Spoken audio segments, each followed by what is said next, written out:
नमस्कार, स्वागत है आपका सुनो कहानी में। आप सुन रहे हैं आचार्य चतुर्सेन जी के द्वारा लिखित उपन्यास वैशाली की नगर वधू। कहानी के पिछले भाग में हमने सुना कि महर्षि अमात्य वर्षकार ने सोमप्रभ और कुंडनी को किसी अभियान पर भेजा है।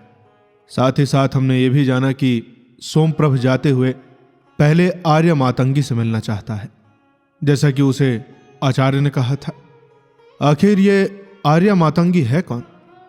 आइए जानते हैं। भाग 10 आर्य मातंगी। नगर के बाहर एक बहुत पुराना सूना मठ था। यह मठ गोविंद स्वामी के मठ के नाम से प्रसिद्ध था। गोविंद स्वामी अब नहीं है, केवल उनकी गद्दी है। राजगृह के आबाल वृद्ध उस गद्दी की आज भी पूजा करते हैं। गोविंद स्वामी वेद पाठी ब्राह्मण थे और उनके तप और दिव्य ज्ञान की बहुत गाथाएं राजगृह में प्रसिद्ध हैं। यह मठ बहुत विस्तार में था।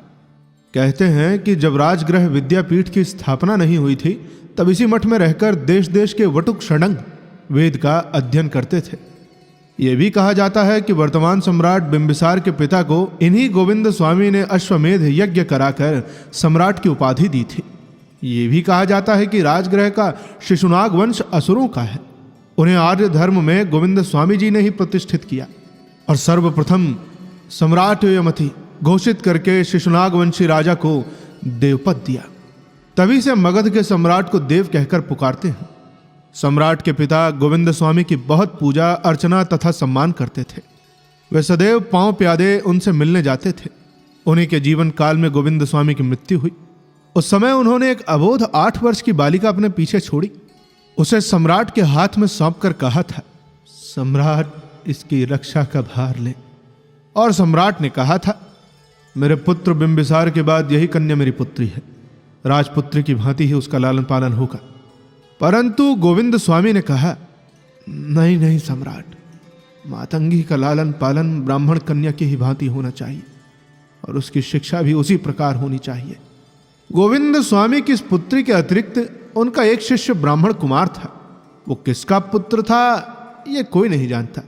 सभी जानते थे कि गोविंद स्वामी के किसी अति प्रिय स्वजन का वो बालक है। गोविंद स्वामी के पास वो बहुत छोटी अवस्था से था। उसका नाम वर्षकार था।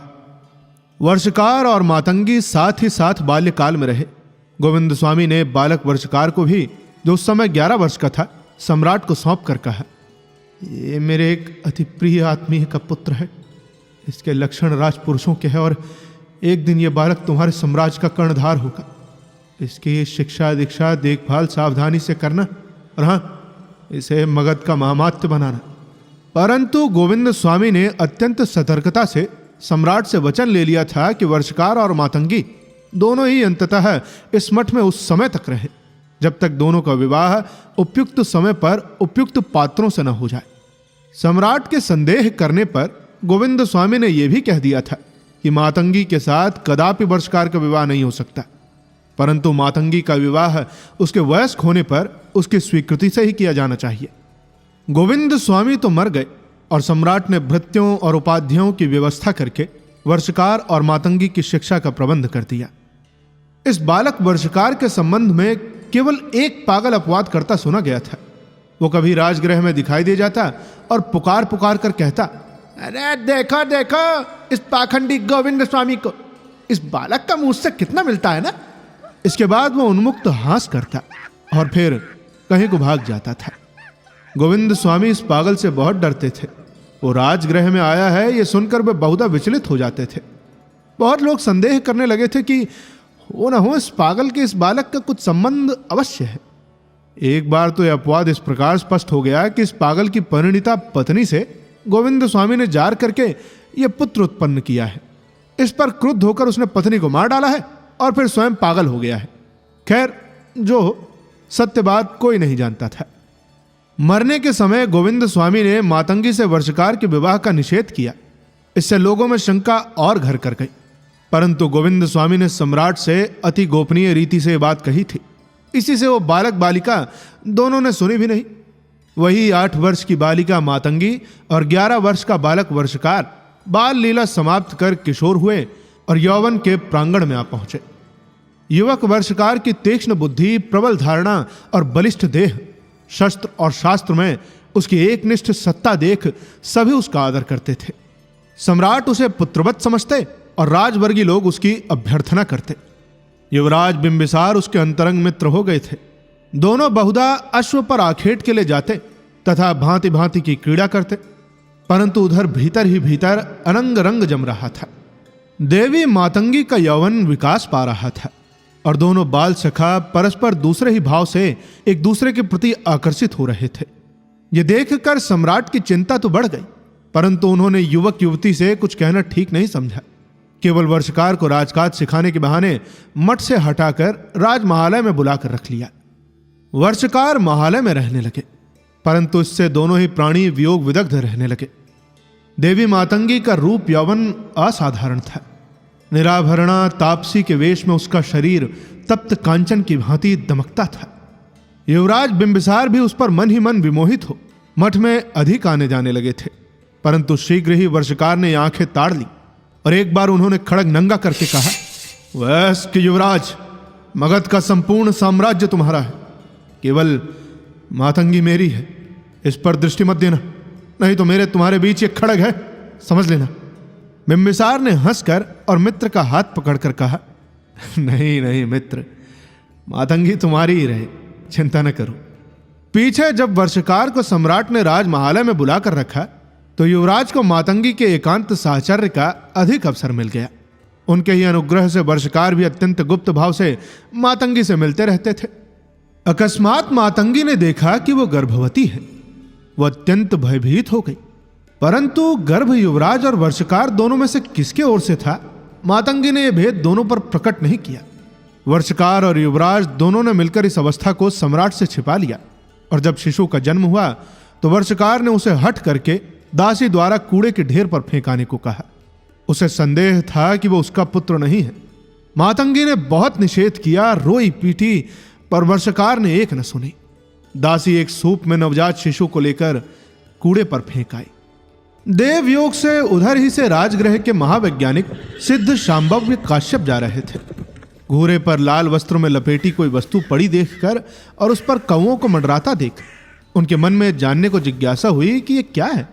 निकट जाकर देखा तो एक सद्यजात शिशु मुंह में अंगूठा डालकर चूस रहा है।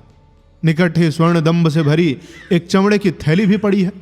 आचार्य ने शिशु को उठा लिया और उत्तरीय से ढांपकर अपने मठ में लाए तथा लालन पालन करने लगे। उन्हें शीघ्र ही यह भी पता लग गया कि वो आर्या मातंगी का पुत्र है। उन्होंने उन पर और युवराज पर यह बात प्रकट भी कर दी। युवराज भयभीत हुए, परंतु आचार्य ने आश्वासन दिलाया कि चिंता न करो, वे ये भेद न खोलेंगे और बालक का अनिष्ट भी न होगा। युवराज बिंबिसार ने आचार्य को बहुत सा स्वर्ण देकर संतुष्ट कर दिया, परंतु वर्षकार के इस ईर्ष्यापूर्ण क्रूर कृत्य से मातंगी का हृदय फट गया। उसकी कोमल भावनाओं पर बड़ा आघात हुआ और वो एकांत में उदासीन भाव से रहने लगे। युवराज भी वर्षकार से भयभीत रहने लगे, क्योंकि उसे युवराज पर अब पूरा संदेह था। और इसी बीच सम्राट की मृत्यु हो गई। मरने के समय उन्होंने युवराज बिंबिसार और वर्षकार को मृत्युशैया के निकट बुलाकर दो बातें कही। एक ये कि वर्षकार ही बिंबिसार के महामात्य होंगे, दूसरा ये कि अपने राज्य के तीसरे वर्ष बिंबिसार देवी मातंगी का उनकी पसंद के वर से विवाह करके उन्हें आजीविका को 80 ग्राम देते। साथ ही एक पत्र गुप्त भाव से युवराज को देकर कहा कि इसे तुम राज्यारोहण के 3 वर्ष बाद खोलना, तब मातंगी का विवाह करना। सम्राट मर गए। बिंबिसार सम्राट और वर्षकार उनके महामात्य हुए। वर्षकार अब खुल्लम खुल्ला मठ में जाकर देवी मातंगी से मिलने लगे। मातंगी ने वर्षकार से विवाह करने का आग्रह किया, परंतु वर्षकार ने कहा, स्वर्गीय सम्राट ने हमारे पूज्य पिता गोविंद स्वामी के आदेश से यह व्यवस्था की है कि सम्राट बिंबिसार अपने राज्यारोहण के 3रे वर्ष विवाह व्यवस्था करेंगे, तब तक इंतजार करो। मातंगी मन मार कर रहने लगी, परंतु उसका चित्त उचाट रहने लगा। 3 वर्ष बीत गए और अपने राज्यारोहण के 3री वर्षगांठ के दिन सम्राट ने वो गुप्त पत्र खोला। उसमें लिखा था कि मातंगी वर्षकार की भगिनी है, उन दोनों का परस्पर विवाह नहीं हो सकता, किंतु मातंगी की सहमति से सम्राट उपयुक्त पात्र से उसका विवाह कर दे और 80 ग्राम उसकी आजीविका को दे दे। वर्षकार और बिंबिसार दोनों ही भीत चकित रह गए। भय का सबसे बड़ा कारण यह था कि मातंगी इस समय फिर गर्भवती थी और अब की स्पष्ट था कि यह गर्भ वर्षकार का था। अतः इस दारुण और हृदय विदारक समाचार को उसे सुनाना सम्राट ने ठीक नहीं समझा और उन्हें समझा बुझाकर जलवायु परिवर्तन के लिए वैशाली भेज दिया। कुछ दिन बाद एक कन्या को गुप्त रूप से जन्म देकर और स्वस्थ होकर मातंगी राजगृह में आई और तभी उन्हें सब सत्य बात का पता चला। सुनकर वो एक बारगी ही विक्षिप्त हो गई। उन्होंने मठ के सभी राजसेवकों को पृथक कर दिया और कठोर एकांतवास ग्रहण किया। वर्षकार का मठ में आना निषिद्ध करार दे दिया गया। सम्राट बिंबिसार से भी मिलने से उन्होंने इनकार कर दिया और यहां तक कि अपने विवाह से भी। तब से किसी ने भी देवी मातंगी के दर्शन नहीं किए, किसी ने भी उन्हें देखा नहीं। तथापि उनका नाम अभी भी राजगृह में आर्य मातंगी के नाम से घर घर सम्मान के साथ लिया जाता था। वो एक पूर्ण ब्रह्मचारिणी तपस्विनी प्रसिद्ध थी और यही कारण था कि वर्षकार ने भी ग्लानि के मारे विवाह नहीं किया। आज आर्य वर्षकार की आयु 60 वर्ष की हो गई तथा देवी मातंगी भी 50 को पार कर चुकी। वर्षकार का तेज प्रताप दिगंत में व्याप्त हो गया। वे मगध के प्रतापी महामात्य और विश्व के अप्रतिम राजनीति विशारद प्रसिद्ध हुए। साथ ही किसी ने उनके अखंड ब्रह्मचर्य पर संदेह भी नहीं किया। देवी मातंगी के साथ उनके तथा सम्राट के संबंध की बात तथा उनके एक पुत्र और एक पुत्री की गुप्त जन्म कथा आचार्य शांभव्य काश्यप को छोड़कर और कोई जानता भी नहीं। सोमप्रभ मातंगी के गर्भ से जन्मे अवैध पुत्र हैं। ये बात आचार्य काश्यप, सम्राट और स्वयं वे ही जानते हैं। परंतु वे सम्राट के पुत्र हैं या वर्षकार के, ये केवल मातंगी ही जानती है। मातंगी की पुत्री कौन है, कहां है, ये बात एकमात्र आर्य वर्षकार ही जानते हैं, कोई दूसरा नहीं। आर्य वर्षकार ने देवी मातंगी से एक बार मिलने का बहुत अनुनय विनय किया था, परंतु मातंगी ने भेंट करना स्वीकार नहीं किया। बेचारे लाचार वर्षकार मन मार कर बैठे रहे। जो ग्राम देवी मातंगी को राज्य से दिए गए थे, उनकी आय सार्वजनिक कार्यों में खर्च करने की उन्होंने व्यवस्था की और स्वयं अत्यंत निरीह भाव से रहने लगी। तो यह था इन लोगों का पूर्ण परिचय, यानी इन लोगों का इतिहास। अब प्रेजेंट में चलते हैं। सोमप्रभ ज्यों ही मठ के द्वार को पार कर भीतर जाने लगे, वहां का सुनसानपन और निर्जीव भाव देखकर उनका मन कैसा कुछ होने लगा, जैसे शताब्दियों से यहां कोई नहीं रहा है। वो लता गुल्मों भरी टेढ़ी तिरछी विथियों को पार कर अंततः एक पुष्करणी के किनारे पहुंचे। पुष्करणी में शतदल कमल खिला था, उसकी भीनी सुगंध वहां व्याप्त हो रही थी। पुष्करणी के किनारे पर सघन वृक्षों की छाया थी। उसी शीतल छाया में क्षण भर सोमप्रभ चुपचाप खड़े रहे। वे सोच रहे थे कि किस लिए आर्य मातंगी के पास भेजा है। एकाएक पीछे से पद शब्द सुनकर वे चमक उठे। उन्होंने देखा कि एक वृद्धा स्त्री जल का घड़ा लिए आ रही है। उसने युवक को देखकर आश्चर्यचकित होकर कहा, तुम कौन हो और यहाँ कैसे चले आए? क्या तुम नहीं जानते कि आर्य मातंगी की आज्ञा से यहाँ किसी भी मनुष्य का आना निषिद्ध है? जानता हूं भद्रे, परंतु मैं इच्छा पूर्वक ही आया हूं। मैं आर्य मातंगी के दर्शन किया चाहता हूं। यह संभव नहीं, आर्य किसी को दर्शन नहीं देती। परंतु भद्रे, मैं आचार्य पद काश्यप की आज्ञा से आया हूं। मेरा नाम सोमप्रभ है। दासी ने अवाक होकर क्षण भर युवक को देखा, फिर उसने भयभीत दृष्टि से युवक को देखकर कहा, आचार्य काश्यप ने? अच्छा तब ठहरो भद्र, मैं देवी से जाकर निवेदन कर दूं। और वो बिना उत्तर की प्रतीक्षा किए ही चली गई। सोमप्रभ एक शिलाखंड पर बैठकर कुछ सोचने लगे। वे सोच रहे थे कि यह कैसा रहस्य है। कुछ क्षणों बाद ही दासी ने आकर कहा, आर्या तुमसे भेंट करेंगी, मेरे साथ आओ। सोमप्रभ धीरे धीरे वृद्धा के पीछे पीछे चले।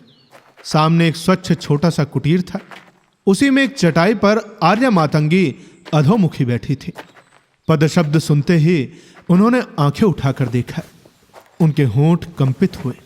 उन्होंने दोनों हाथों से आंखों की धुंध पोंछी, फिर अस्फुट स्वर से आप ही आप कहा, कौन तुम?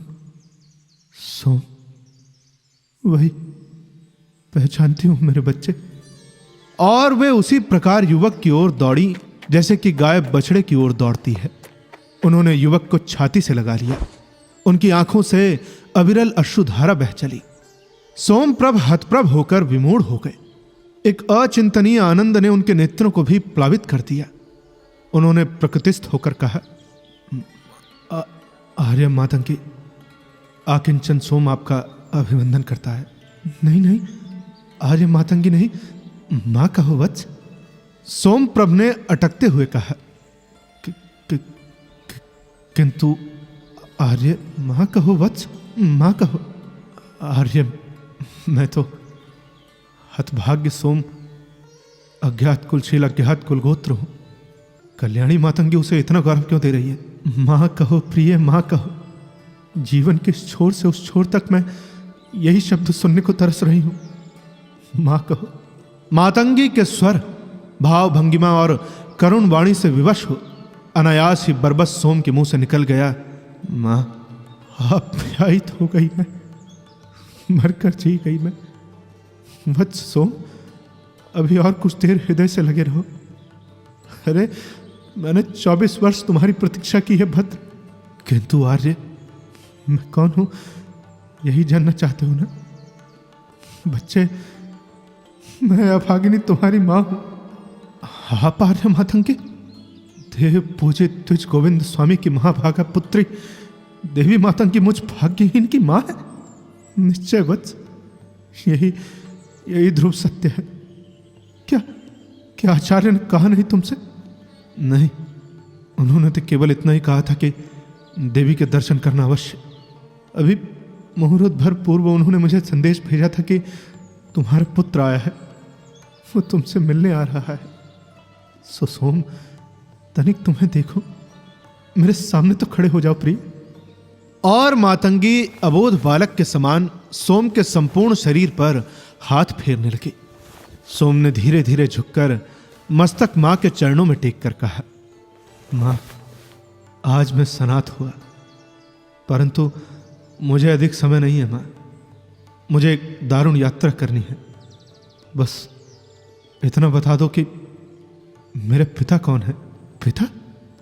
मातंगी के होठ भय से सफेद हो गए और उनका चेहरा पत्थर की भांति भावहीन हो गया। उन्होंने डूबती वाणी से कहा, पुत्र, उनका नाम लेना निषिद्ध है। क्यों मां? क्या तुमने मेरे आजन्म एकांतवास को नहीं सुना? सुन चुका हूं आर्य, तो बस यही यथेष्ट है। किंतु मैं क्या उनके विषय में कुछ भी नहीं जान सकता? क्या जानना चाहते हो वत्स? उनकी पद मर्यादा? ज्यादा तो नहीं बता सकते पुत्र, लेकिन वे विश्व विश्रुत विभूति के अधिकारी हैं। जीवित हैं? हाँ पुत्र। तो अभी यही यथेष्ट है मां। शेष सब मैं अपने कौशल से जान लूंगा। परंतु पुत्र, मेरा आदेश मानना, इधर उद्योग मत करना पुत्र, इससे तुम्हारा अनिष्ट होगा। माता की जैसी आज्ञा। अच्छा, पर अब मैं जाऊंगा आर्य। क्या इतनी जल्दी भद्र? अभी तो मैंने तुम्हें देखा भी नहीं। शीघ्र ही मैं लौटूंगा आर्य। अभी कुछ दिन रहो पुत्र। नहीं रह सकता, आदेश है मां। किसका भद्र? आर्यवर्षकार का। मातंगी चौंक कर 2 कदम हट गई। उसने कहा, अच्छा, समझे। तो आर्य यहां तक पहुंच चुके। आर्य, आज प्रातः ही मुझे उनका दर्शन लाभ हुआ। तो अब कहां जा रहे हो भद्र? चंपा माता। एकाके है? नहीं, भगनी भी है मां। आप तो जानती हैं कि मेरी एक भगनी भी है। मातंगी ने कांप कर कहा, किसने कहा भद्र? आचार्य पाद ने। कौन है वो? कुंडनी। आप तो जानती होगी। कुंडनी? सर्वनाश, तुम उसके साथ जा रहे हो पुत्र? ऐसा नहीं हो सकता। क्यों मां, क्या बात है? नहीं, वो मैं नहीं कह सकूंगी। कहते ही शिरछेद होगा। किसने तुझे कुंडनी के साथ जाने को कहा रे? आर्यवर्षकार ने। इनकार कर दो, कह दो कि देवी मातंगी की आज्ञा है। आपकी आज्ञा क्या मगध महामात्य वर्षकार सुनेंगे मां? उन्हें सुननी होगी, नहीं तो मैं स्वयं आज 28 वर्ष बाद पुष्करणी के उस पार। देवी मातंगी, सामने से किसी ने पुकारा। दोनों ने देखा कि आचार्य काश्यप हैं। उन्होंने कहा, कोई भय नहीं है देवी मातंगी, उसे जाने दो। तुमने आचार्य उसे कुंडनी के सुपुर्द किया है? नहीं मातंगी आर्य, कुंडनी राज्य कार्य से केवल उसकी सुरक्षा में चंपा जा रही है। सोम क्या जानता है कि कुंडनी कौन है? वो जानता है कि वो उसकी भगनी है। तो ये क्या यथेष्ट है? आप निश्चिंत रहिए। फिर उन्होंने घूम कर कहा, जाओ सोम, विलंब न करो, जाओ। आर्या ने आकुल नेत्रों से पुत्र को देखकर कहा, एक क्षण ठहरो पुत्र, क्या तुमने महामात्र से कुछ प्रतिज्ञा भी की है? की है आर्य। कैसी? एक निष्ठ रहने की। किसके प्रति? साम्राज्य के और मगध महामात्र के और किसी के प्रति नहीं। और किसी के प्रति नहीं? नहीं। आर्या के नेत्रों में भय की भावना दौड़ गई। उनके होंठ कांपे। वहीं आचार्य के रूखे होठों पर मुस्कान फैल गई। उन्होंने आगे बढ़कर कहा, अच्छा बस बस, अब और अधिक नहीं। देवी मातंगी किसी अनिष्ट की आशंका न करे। जाओ तुम सोमप्रभ। अब कहानी में आगे क्या होता है ये जानने के लिए आपको इंतजार करना पड़ेगा इसके अगले भाग का। जल्द ही मिलेंगे इसके अगले भाग के साथ। तब तक के लिए सुनते रहिए सुनो कहानी की अन्य कहानियां और अपना ख्याल रखिए। धन्यवाद।